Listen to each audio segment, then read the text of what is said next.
खामगाव ते जम्मू काश्मीर येथील वैष्णोदेवी येथे गेलेल्या हिंदू यात्रेकरून ज्या बसवर आतंकवाद्यांनी केलेल्या हल्ल्याचा विश्व हिंदू परिषद व बजरंग दलाच्या वतीने आज खामगाव येथे तीव्र निषेध व्यक्त करण्यात आला।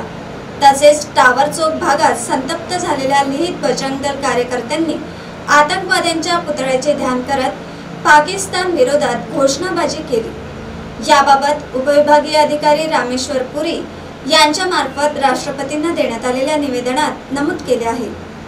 9 जून रोजी इस्लामी जिहादी पाकिस्तानी समर्थित दहशतवाद्यांनी जम्मू आणि काश्मीरमध्ये धार्मिक यात्रेसाठी आलेल्या हिंदू यात्रेवर करूनवर माता वैष्णोदेवी कटरा येथून शिवघोडीकडे जात असताना हल्ला केला। बेला आणि शिवघोडीजवळ बसवर अधाधून गोळीबार केला। यात 10 यात्रेकरू ठार झाले।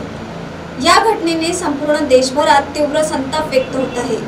या घटनेच्या निषेधार्थ आज 12 जून रोजी खामगाव येथे विश्व हिंदू परिषद व बजरंग दलाच्या कार्यकर्त्यांनी धरणे आंदोलने करत तीव्र निषेध व्यक्त केला।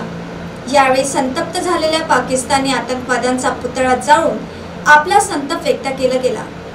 यावेळी विश्व हिंदू परिषद व बजरंग दलाचे पदाधिकारी व कार्यकर्ते मोठ्या संख्येने उपस्थित होते, अशी माहिती मोहम्मद फारूक यांनी दिली आहे।